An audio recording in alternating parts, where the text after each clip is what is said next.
morning friends and welcome to the pre-market view. We have seen carnage across global markets post-Brexit outcome, and US markets were down anywhere from 3.5 to 4%.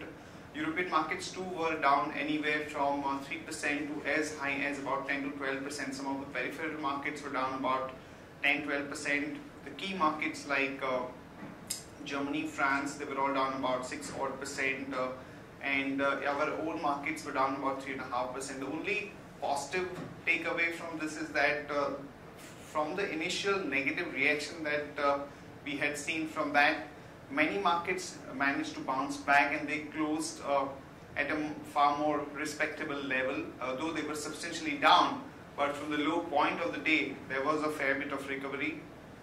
And when we look at the markets today morning, Nikkei is in fact up about almost 0.5 odd percent, whereas most of the other markets are down. Hang Seng is down about 0.9%. SGX Nifty suggesting that we are going to open down about 60 odd points.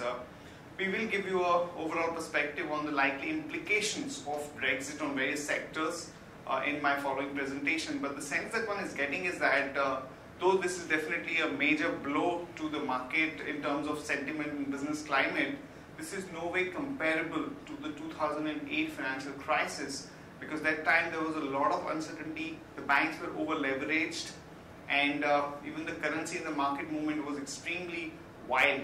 So compared to that, though this is a negative development, may not have such a big impact, particularly on the emerging markets. So on that note, let me invite our F&O expert to take you through important F&O cues and ideas that we can have from the derivative side. Now an update on derivatives. On Friday we saw Nifty going down by around 200 points in futures. At the same time, Nifty also managed to shed 15.7 lakh shares in open interest, with now open interest being at 1,77 lakh 60,000 shares, which is on the lowest side seen in last 12 to 18 months, given we are in the week of expiry. So positions are very light over here. PCR is now at 1.07 versus 1.18. On the options front, 81, 82, 8300, all three strikes were active, with 8100 adding highest open interest of 110%, with open interest now being at 39 lakhs. Today, if we manage to close trade about the 8100 mark, we will see some decent gains coming in Nifty from there on it also. 8200, 8300 were the options which shedded maximum open interest, with 8300 shedding maximum open interest of 7%, whereas 8200 also added open interest on the right hand side by around 15%. On the most active index put options front, 8000 put option was the one which has shedded maximum open interest by 18%. Open interest being now at 65.85 lakh shares. This will be the strike which will act as a support point for market for today. So net 8000 put option will act as a support point, and 81 will act as a resistance point for markets. So 8000 to 8100 being the trading range for market for today once we open up. Stocks in ban are JP Associate, Jet Airways, Reliance Communication, HDI and India Cement.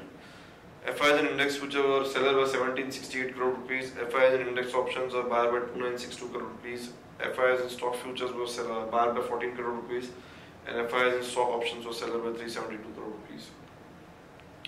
5-day VWAP stands at 8200, and lower range for market for today can be kept at 8000 levels, with higher range being at 8200, which is a VWAP level. SGX Nifty is right now trading down by 60 points at 8018 levels, down from 8078, which was last traded. So net 8000 to 8100 will be the range which we will look for once we open up for trade today. Friends, let me take you through Sharekhan pre-market action, starting with the Brexit impact on sectors. First of all, on the auto sector, Tata Motors is going to be impacted the most, as it will have to renegotiate the terms of trade with the European Union, which forms about 25% of the revenue for it. Also, euros has depreciated against the INR, which again will have some impact. Apart from Tata Motors, the other companies which could have impact on the currency movements and the revenues, which have a sizable exposure to the European Union, are Motherson Sumi has about 55% of the revenues. Also, Apollo Tyres about 27% of the revenues, and Bharat Forge about 40% of the revenue, and Balkrishna Industries again about 55% of the revenue. So these are the companies which could have major impact in terms of earnings and sentiment because of the Brexit. In pharma sector, we think that there is not going to be any meaningful impact on the earnings of the companies, but the companies which have a meaningful exposure to the Eurozone are in the pharma. About 22% of the sales, Dr. Reddy, Natco, Torrent, Ipca have anywhere from 8 to 12%. One has to remember that if there is going to be a negative impact because of the Eurozone crisis and the currency impact, many of these companies, including Tata Motors, have a sizable exports to US also. So there is going to be some positive benefit because of the strong dollar, which one needs to factor in. In IT sector, we believe there could be some impact on the earnings of FY17 and 18 estimates from the event, largely owing to the currency movement, the cross-currency movement, and not so much because of the business. But we will wait for more clarity from the management to gauge the business impact on account of Brexit. In other news and developments, People Bank of China has set yuan reference rate at about 6.6375, which is the lowest since 2010. Bank mergers are likely to happen only after SBI consolidation, says Finance Ministry official. So immediate possibility of the major mega merger is ruled out as of now. JSW Steel has received the environmental clearance for setting up an integrated steel unit and captive power plant in Sharekhan with an investment of about 35,000 crore.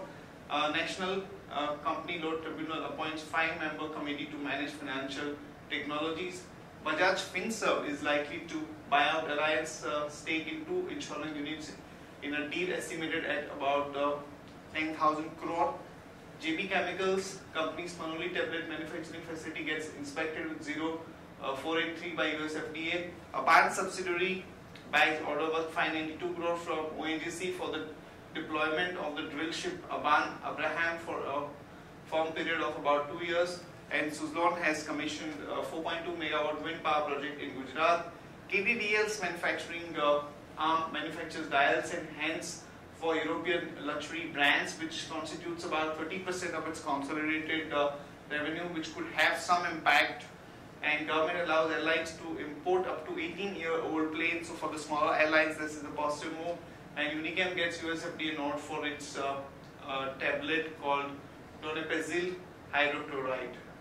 Here is a list of stocks with positive and negative bias. Stocks with positive bias are IG and ACC Ajanta Pharma. Stocks with negative bias are Bank of India, Mahindra Finance and ICICI Bank. Stocks for investment that we like at this point of time are Bharat Electronics, HDFC Bank, Maruti, Hindustan Lever and Sun Pharma. That's it from all of us, friends. Have a good trading session and see you tomorrow at the same time.